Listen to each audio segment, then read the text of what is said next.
Hi everyone, Matthew here with another video. So this is going to be a bit more informative. I've been in Spain for the last few days, close to a week, and I've really enjoyed it. The people are lovely, the weather is brilliant, I can't complain, got a nice view, and the food is also decent. So yeah, really enjoyed it. Much needed holiday break. It's nice to experience a different country outside of England or Thailand, so that's really refreshing. A bit of a sticky situation regarding the gym. So there's this really good gym nearby. I tried signing up there, however, it was a little bit complicated. These gyms try and get you to sign up for a monthly membership. If I wanted to go for a pro rata or a 7-day pass, it's pretty pricey. I think it was over €50, including a joining fee just for 7 days. In fact, it was for the rest of the month, but I'm not here till the end of July. And also, I wasn't even here for the full week. I'm only here for 6 days. So I was literally, 5 or 6 training sessions for €50.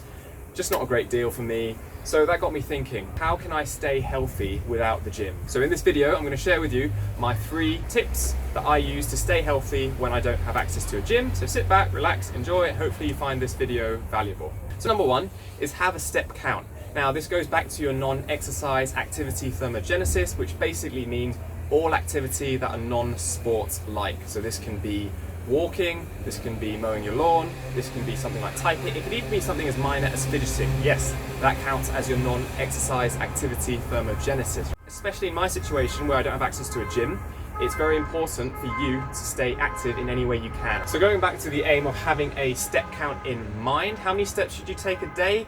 Well, ideally, you'd like to take around 10,000 steps a day. There's numerous articles and sources online that suggest that this figure is optimal. Anything significantly less than this, so 5,000 or 6,000 steps a day, is going to be considered pretty inactive. So you want to try and aim for 5 figures in terms of how many steps you are doing on a day-to-day basis. For me, I'm in Spain. Next week, I'm going to go back to England. This is not that hard to do because wherever I go, if I need to pick up some milk or groceries, even just something as basic as going to the shop, I always walk. I've got shops nearby where I'm staying. It's really convenient for me to hit the 10,000 step goal. However, when I'm in Bangkok, this is a little bit more challenging to hit the step goal. You go everywhere by car. It's not ideal, but in my situation now, it's pretty achievable to hit 10,000 steps on a daily basis. Sometimes I try and aim for higher than this. 10,000 steps doesn't have to be the ultimate goal. Try and aim for higher than this if you can. Now, how to record the number of steps? Well, that's pretty straightforward. You don't even need a smartwatch or a Fitbit. As long as you have a smartphone, you will have access to an app that records your steps as you go on, all right? So keep your phone with you at all times when you're going out for brisk walks, walking your dog, or doing whatever it is to achieve this. Now, if you struggle to achieve 10,000 steps, there's some things that might help you. So I find that taking the stairs instead of taking the lift or taking the escalator helps. Parking further away from the entrance of whether a car park, a shopping mall, wherever it is that you're doing, just to give you a chance to walk these extra steps, or even getting off at the bus stop 1 stop earlier or the train station 1 station earlier, and then that enables you to walk and it's an opportunity for you to hit that step count. Now, tip number 2 is to drink plenty of water throughout the day. Now, I can't emphasize how important this is. So according to this book that I read by Austin Current, it suggests that you want to aim to get around 30 to 40 milliliters per kilogram of body fat. So if I am 100 kilograms, which I'm not, I want to aim to get at least 3 liters of water every day, ideally closer to 4 liters of water. Now, I should mention this 40 to 30 milliliters per kilogram of body weight is a very rough ballpark figure, all right? It's not factoring in several other circumstances that you might find yourself in. Some of these things include where you live. So for example, for me, I live in Thailand, in Bangkok. The climate there is very hot, very humid, and I'm more likely to sweat and lose fluids in my body. So therefore, it's even more important for me to drink water there. Other factors such as how active I am. So obviously I do sports on a frequent basis. My water intake needs will be significantly higher than someone who sits at a desk all day, maybe indoors, not really outdoors much. Another factor could be diet. So if your diet consists of foods that are high in salts, in sugars, even in spice. So in Thailand, again, foods there can be pretty spicy. You want to try and make sure that you increase your water intake. Or even if your diet does not consist of high hydration foods like fruits or vegetables, so foods that are not dense in water, you want to make sure that you drink more water in that situation. And also, again, it depends what you do on your day-to-day job. If you are a construction worker, for instance, your water intake needs will be significantly higher than for someone who sits at a desk job. So you get the idea. Water intake, really important. That is reason number 2. Now, tip number 3 is get enough sleep. Now this is something I follow with on a day-to-day basis, especially when I'm on holiday. I feel like when I'm on holidays, I'm inclined to go off the rails a little bit, have more, late nights, social events, whatever it may be, but sleep is really crucial. It's crucial to the recovery and growth of muscles. It lowers your stress levels, and it's really important with brain function. So getting enough sleep is crucial. Now, how many hours of sleep should you be getting? Numerous articles, online sources, they all suggest at least 7 to 9 hours of sleep per night.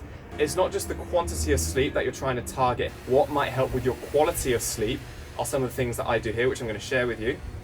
So firstly is going to bed and waking up at the same time every day. This is something that is suggested in Why We Sleep by Matthew Walker. I've not read it, but I've heard from a couple of friends and contacts that they've suggested this, where it says apparently, if you need an alarm clock to wake you up, then you should use an alarm clock really for when it's time to sleep. So waking up and sleeping at the same time will definitely help with the quality of your sleep. Some things that I do as well, I don't really do this too much recently, but I should, is prohibiting the use of screens an hour before I sleep. So that includes things like laptops, smartphones, tablets, even television screen, although I'm a bit lenient on this one because a TV screen is a lot further away than something like a laptop, a desktop computer, or your smartphone. What I find is that the blue light from these devices really keeps me awake, and it takes way longer for me to drift off to sleep after I switch the lights out. It takes longer to sleep because the blue light just keeps my eyes alert and awake. Another thing which might help with the quality of your sleep is exercising regularly. So again, I like doing my own strength training. Exercising frequently will help with the quality of your sleep, as well as another factor like keeping your bedroom cool before you sleep, right? So this is important. You can't sleep when it's hot. I mean, I'm in Spain at the moment. I live in Thailand. Both of these countries can get pretty warm. So the rooms that I'm sleeping in these countries need to be pretty well air conditioned when I sleep, and that will allow me to drift off pretty quickly and allow me to sleep like a baby. You also want to keep your room nice and dark if you can, because any light that's coming in is probably going to keep you awake and will hinder your ability to sleep thoroughly. So there you have it. Those are my 3 tips of how you can live healthier without the gym. Speaking of the gym, I did actually, I say it's hard to sign up. I signed up for this 1-day pass. I paid about €60 for it, so it's not too bad. I managed to do a good full body workout there, which I really enjoyed. I only managed to film a little bit of footage for this one though, mind you, because I got told off that filming is not actually allowed in the gym. So that was a bit of a surprise. So you can see me here doing a barbell back squat, did about 3 sets of that before I got told no filming's allowed. The other thing that surprised me a little bit is that the gyms here in Spain, it is a thing here that you have to have your own towel and put it on the equipment. For example, the bench, the incline bench, you have to have your own towel and use that. It makes sense, but this just isn't a rule that's mandatory in Thailand or in England, the gyms that I go to. So, rules are rules, you have to stick with them. Hope you find this video useful. Again, if you do these 3 things, you can definitely live a healthier life. I miss the gym. I can't wait to go back to it frequently when I'm back in England. But for now, plenty of sleep, plenty of water, and also making sure I hit 10,000 steps during the day. Hope you find this video valuable. Thanks for watching. See you soon.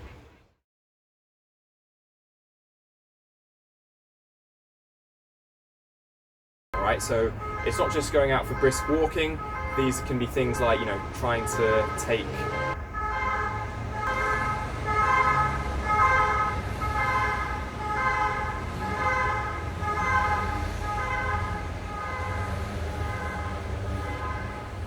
that, in that sense, to 30 to 40 milliliters per kilogram of body weight.